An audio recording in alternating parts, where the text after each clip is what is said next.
Justin, are you ready for another round of the Q&A?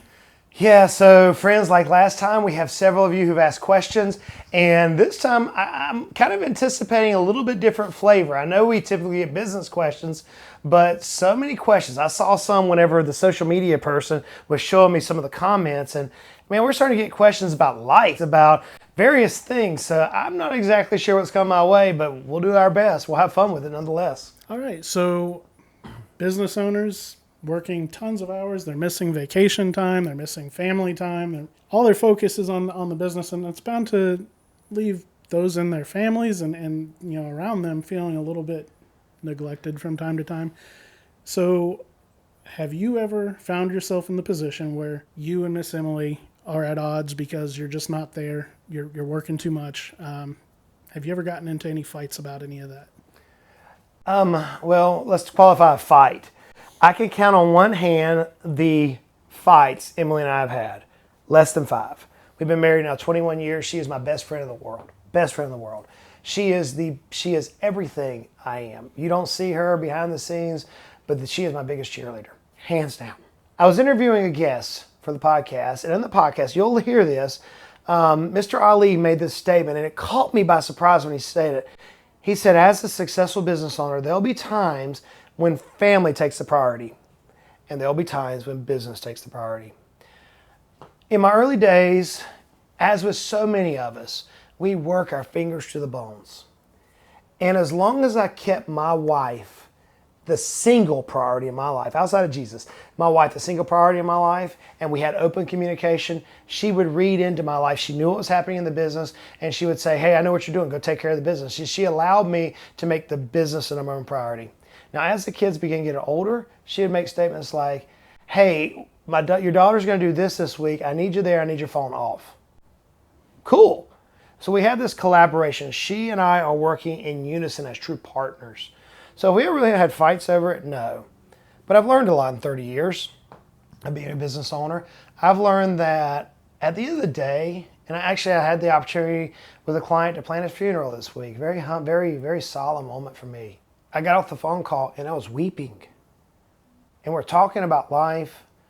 And as a business owner, I've been at the graveside of many business owners. I don't see customers or vendors or notoriety or the audience or anybody else that oftentimes we look for.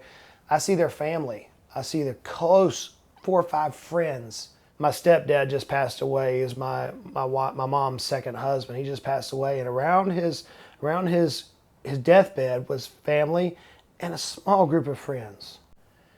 And I think as business matures, as we get older and we start realizing that we're dying literally every single day, we're getting closer to death, the priorities of life seem to shift. In my own story, I was building a business that I took a lot of pride in. Our team was engaged, and we built this business from 0 to 8 figures in 48 months. It was a lot of fun. And my wife gets sick. My best friend in the world gets sick. And I'm laying in the hospital and she makes a statement to me, Justin, what's another $1 million going to do for us? It's not going to change our lives in any way. We don't live that type of lifestyle. We're going to give it away to charity. We're going to invest in our orphanages that we invest in. We're going to invest in our Christian schools that we invest in. We're going to give it away. Another $1 million is not going to change our lifestyle. And in that moment, friends, it was as if a chapter of my life changed. And so if you find yourself, maybe the question, if you find yourself at odds with your significant other, with your spouse, take stock in the fact that at your deathbed, the business isn't going to be there. Your employees are not going to be there more than likely. Your customers are not going to be there. It's going to be you and your family, Lord willing, and a group of really close-knit friends.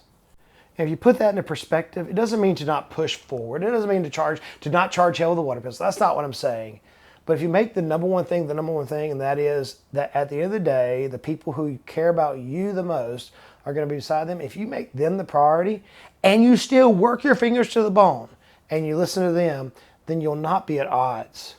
If they understand your mission, your vision, your values, and what you're trying to achieve, and they're part of it, they're integrated alongside you, and you're working as a true team, then you're not going to be at odds. Now, am I a marriage counselor? No. But take it from somebody who's been married now almost 22 years, to my first wife, never divorced, with 3 children who talk to me, who aren't on drugs, thank God, who sold successful businesses that, man, I could not do what I'm doing without Emily Goodbread right beside my side. supporting me, understanding exactly what I'm going through. You know, I'll go home in a few minutes, and when I walk in the door, she's going to give me a hug. She's probably going to be cooking supper, and she's going to ask me a question. How was your day today? And we have this code, and I'll say, it was good. And then she'll know how to handle the family. Or yesterday, after a long, hard day, I planned a person I care deeply about. I planned a funeral with him on the phone and his wife weeping beside him.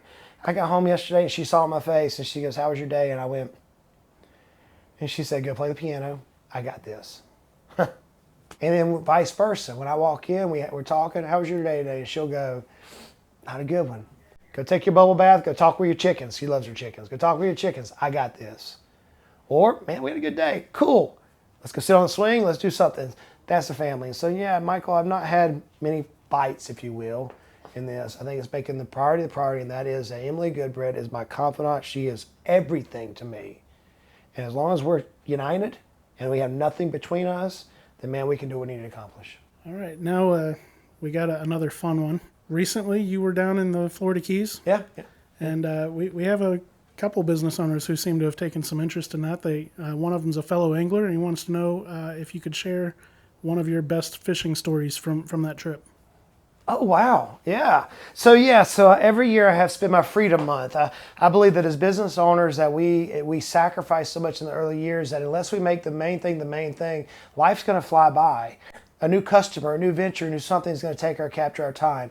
So I made this habit a couple of years ago to take my family away for a month, for 4 weeks straight, shut life off and play. This year we had some dear friends, we had some dear clients, we had to get on the boat time. We had clients that we did some one-on-one coaching, but it was not like hard business work. It was, hey, come to Florida, let's get on the offshore boat, let's go out 25, 35 miles offshore and let's go fishing. You know, during this 4 weeks we were down there, the first week was beautiful. Not a lot of winds. The second week it rained with about 60, 70 mile an hour winds. The third week it rained a little bit more. And then the fourth week it was calm, crystal clear, hot. Whenever we go offshore, we run pretty hard for about 25, 30 miles out to try to find the Gulf Stream, depending on where it is. At least try to get on some mahi, some wahoo, some tuna, perhaps even a marlin. So the very first day we're out there, I have just my family. And we're talking about the people coming in. We're talking about our business. We had our business meeting while we were on the boat, literally going out. The water was calm, and we get out to the Gulf Stream, and you could see the stream. And if you've never seen it before, it's like a pond, and the water gets very tumultuous where the stream comes through, headed from the south to the north of the eastern side. So we're trolling on the stream on this weed bed, this floating sorghum grass, we're on this grass that ends up making the red tide that you see across the East Coast. We're 25 miles offshore and we're trolling, and my youngest son, Jude, 13 years old, it was his turn on the rod, and Savannah, my daughter, who's 19 years old. Savannah had just landed a big mahi, and Justice right before her had landed a tuna. And so we're trolling, and Jude's pole goes zzz. And so he sets the drag, he gets it, he's getting ready to pick it up, and he can't get the rod out of the gunnel. He can't get the rod out of the holder. He's trying, and he's like, Daddy, I can't. I said, just crank it in, man, crank it in. So he's sitting there on the side of the boat, sitting there cranking, and all of a sudden, pow! Whatever we had hooked just popped 80-pound test line. So that's either a big-eye tuna, a bluefin tuna, or a big marlin. It was a big fish. And whenever it popped, that thing sounded like a .22 rifle going off. Jude's eyes turned around, this big. He's like, man, I wish I could have got that to the boat. I'll never forget that in my life. So we had that opportunity. On that same day, we came back in, and there's a reef about 3 miles offshore in the Florida Keys, and we went snorkeling. And Justice spotted a sea turtle snorkeling through the reef. And so here he went, man. The flippers were going, and I saw what he was doing. He was trying to get anything with a GoPro and take a picture, and this turtle would begin to panic. And you don't want to stress a turtle. They're gorgeous creatures. So I swam up to him beside. I gave him the no underwater, and he would begin taking photos. That was the cool thing.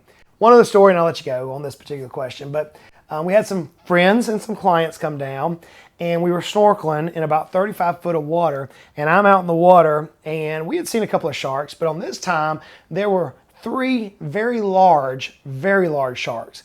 I couldn't quite tell if they were bull sharks. I couldn't quite tell. They were big sharks. I'm talking 9-footers, big sharks.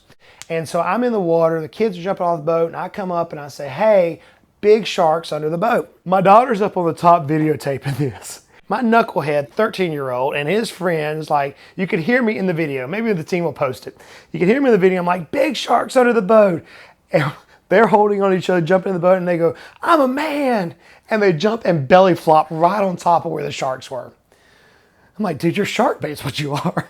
Of course, the sharks aren't going to mess with you. That's not the case. The sharks just kept on doing their thing. But that particular moment was captured on video. Maybe the team will share it on social media. It was a hoot. So we create a lot of memories, a lot of good times with clients. Hey, look, if you want to join us on the boat next year, hey, message us below, because what I love doing is I love coaching business owners on how you can scale your business, how you can grow the enterprise value of your business, and you can even double or triple it within 18 to 36 months. And there's nothing better than to have a one-on-one coaching day, doing all the prep work, getting on the boat, talking while we're doing fishing, and getting your next 90-day strategic plan laid out.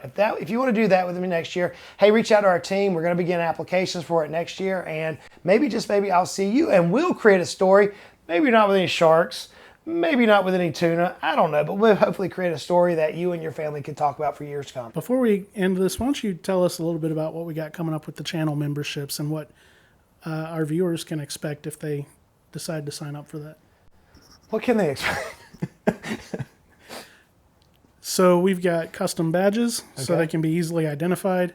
That's lower tier, but they also get priority with the Q&A. Okay. So if they have a question, we're going to recognize that badge. We're going to be able to pull them up and prioritize their questions.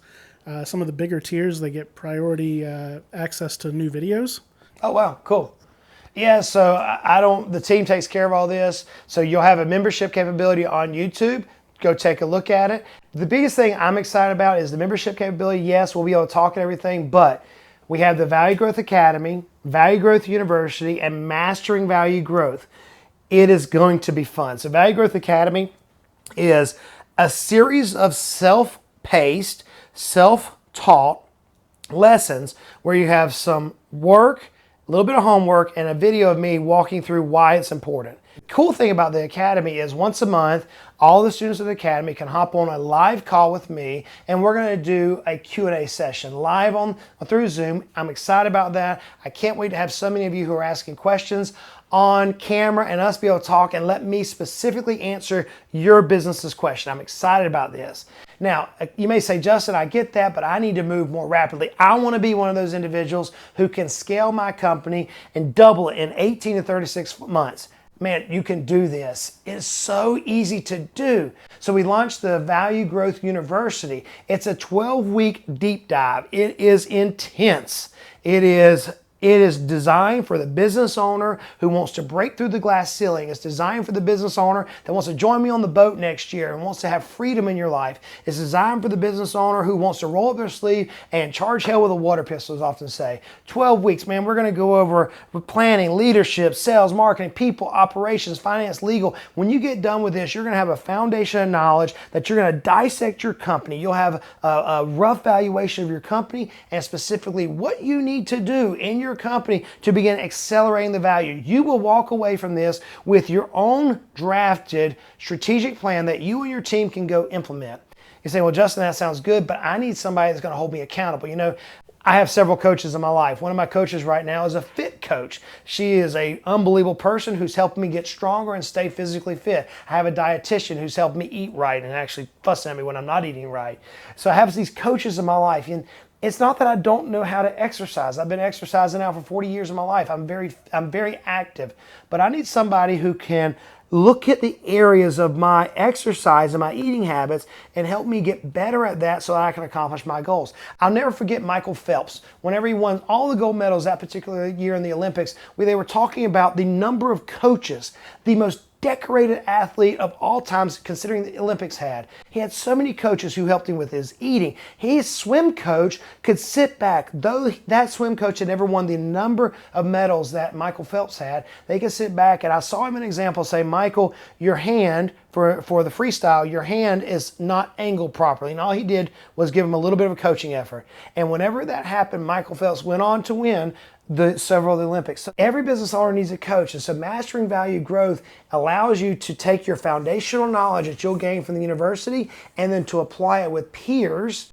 and comrades in various industries or perhaps the same industry and maximize the value of your company. All the while I'm there coaching and challenging you to be the very best you can be. You know, if I didn't have my coaches in my life, and I have several right now, 5 different coaches. If I didn't have my coaches in my life, I would not be as efficient as I need to be, and I would not accomplish my goals in the same time frame as I'm out. Now, you say, Justin, you're not motivated. No, I'm motivated. Justin, are you not educated? No, I believe I'm educated. It's that I need somebody to hold me accountable to my goals. Who's that for you? Man, if you want somebody who's going to hold you accountable to driving value in your company, building a company that is like a golden goose that can provide you consistent income and have freedom to go get on the boat, why don't you take it from somebody who's been there, done that, who has a proven track record, who's won the awards, and not only won the awards, but have a lifestyle and an acumen to prove that their method works. So friends, check out Value Growth. We'll have the links in the notes here below. If you have any questions, check it out below. Until next time, friends, hey, submit your questions, sign up for the membership on YouTube, check out the things below, and most of all, go out and make it a great day.